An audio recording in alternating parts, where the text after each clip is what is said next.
Chers frères et sœurs, mes bien-aimés dans le Seigneur, que la paix et la grâce de Dieu vous soient pleinement données et multipliées. Je suis votre ami, pasteur Jacques Sauveur Lambert. Je suis très content d'être avec vous pour vous présenter aujourd'hui votre émission, votre programme Tribune Évangile.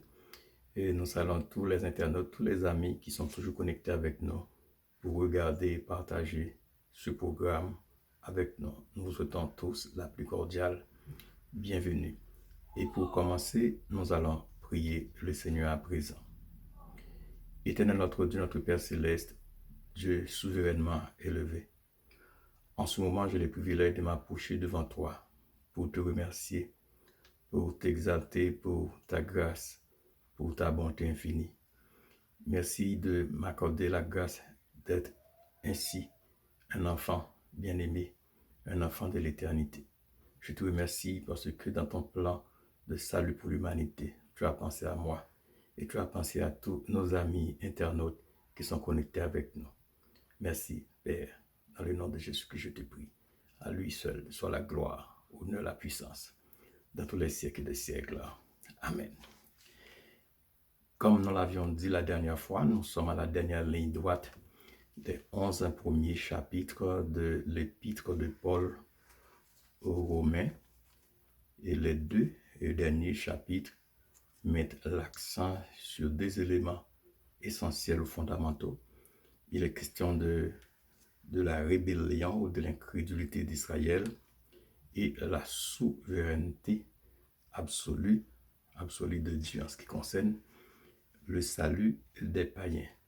Et aujourd'hui, nous allons lire pour vous juste un verset au niveau du chapitre 9, juste un verset au niveau du chapitre 9, une question qui est, un verset qui est une interrogation. Je lis pour vous, que dirons-nous donc? Y a-t-il en Dieu de l'injustice? Loin de là. C'est une question que Paul a posée suite au murmure des Juifs ou de ses auditeurs quant au rejet d'Israël, son peuple. Alors Paul a posé cette question rhétorique à ses auditeurs en disant, que dirons-nous donc? Que dirons-nous donc? Y a-t-il en Dieu de l'injustice? Et Paul a lui-même répondu à la question, loin de là, qui signifie littéralement non. Aujourd'hui, considérons encore une fois le rejet de l'alliance des dieux par Israël et l'adoption des païens selon un acte souverain de Dieu.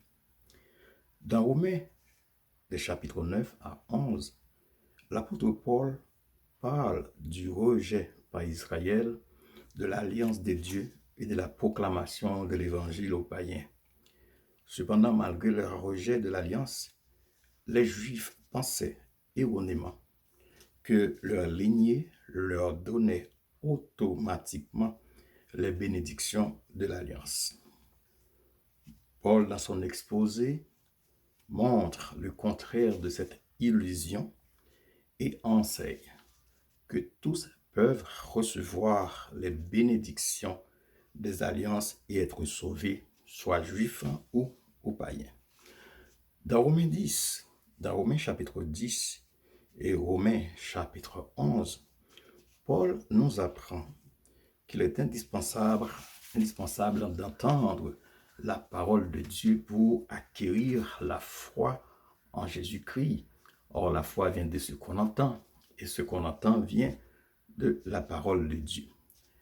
Ainsi, Paul donne plus d'explications sur le rejet de l'évangile de Jésus-Christ par les Israélites et utilise l'analogie de la greffe des branches d'un olivier sauvage sur l'olivier franc pour représenter l'adoption des païens dans la maison d'Israël. Le rejet de l'alliance de Dieu par les Israélites. L'apôtre Paul avait déclaré au début de son épître, c'est-à-dire l'épître romain, que juifs et païens étaient tous corrompus mais que l'appel de la grâce s'adressait également aux uns et aux autres. Des questions lourdes de sens se sont posées. Est-ce que les promesses de Dieu faites à Abraham seraient vite, ou bien seraient oubliées, ou bien seraient restées sans effet? Ou encore, est-ce que l'échec répété d'Israël à demeurer fidèle à son Dieu sont considérés comme étant le geste d'un rejet de la part de Dieu? Dans Romains 9, le verset 6, et nous lisons pour vous, et vu cette infidélité, ou encore d'autres thèmes, si vous le permettez, je lis pour vous le verset 6. Ce n'est point à dire que la parole de Dieu soit restée sans effet, car tous ceux qui descendent d'Israël ne sont pas Israël. Ici, Paul faisait référence à ceux qui rejettent l'alliance, à ceux qui n'obéissent pas aux promesses de Dieu à travers l'alliance qu'il a faite, que Dieu a fait à Abraham, qui était leur chef, ou encore qui était leur père, en d'autres termes, dans la foi. Alors, le rejet avait comme conséquence l'exclusion définitive des Juifs de ces promesses selon le chapitre 11, le verset 11. Quelle que soit la conclusion, il en résulte une chose: Dieu est souverain. Ce qui nous amène à aborder un point sensible et très important débattu par Paul, la souveraineté de Dieu. La souveraineté de Dieu, le pouvoir souverain de Dieu sur toute sa création et sur chacune de ses créatures est l'un des thèmes les plus majestueux de la Bible. Quand nous disons que Dieu est souverain, nous voulons dire qu'il est puissant et qu'il a une autorité absolue telle qu'il peut outrepasser toute autre puissance ou tout autre pouvoir. Alléluia.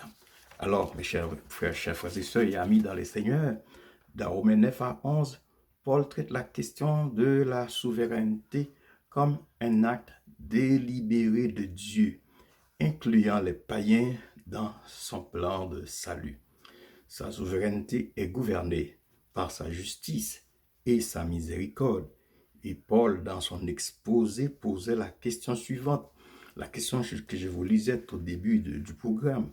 Y a-t-il en Dieu de l'injustice? Loin de là. Romains 9, verset 14. Dieu ne fait jamais de tort à qui que ce soit. Tout ce qu'il fait, tout ce que Dieu fait est droit et juste. Il a souverainement planifié et accompli le salut des pécheurs, dont moi-même, par la mort de son Fils Jésus-Christ. Dieu offre sa grâce à tous les hommes et il veut que tous soient sauvés et faire miséricorde à tous sans exception aucune. Chers frères et sœurs et amis, aujourd'hui, Dieu parle à chacun pour son bien et il attend une réponse à son amour. Et comme il a écrit dans Deutéronome chapitre 30, le verset 19, j'ai mis devant toi la vie et la mort, la bénédiction et la malédiction. Choisis la vie afin que tu vives. Deutéronome 30, le verset 19. N'oubliez pas, si l'on n'écoute pas, si l'on remet à plus tard, si l'on ne prend pas garde, finalement, le cœur s'endurcit et on va au-devant du jugement de Dieu. Oui, frères et sœurs, Dieu est souverain et c'est lui qui opère le vouloir et le faire. Mais nous sommes, quant à nous, exhortés à faire toutes choses sans murmure, sans raisonnement, afin de montrer que nous sommes enfants de Dieu. Apprenons aujourd'hui à ne pas discuter lorsque Dieu nous dit quelque chose, mais à obéir simplement. Israël n'avait pas obéi à la voix de Dieu et ça a contribué à son rejet. Et maintenant, si vous suivez la voix des Juifs, la voix des Israélites, vous allez recevoir, bien vous allez être victime de la même situation que, à savoir, Dieu va vous rejeter en raison de vos péchés. La porte de la grâce vous est entièrement ouverte aujourd'hui. Si vous entendez sa voix, n'endurcissez pas votre cœur. La prochaine fois, nous aborderons le deuxième segment de l'Épître aux Romains, c'est-à-dire les chapitres 12 à 16.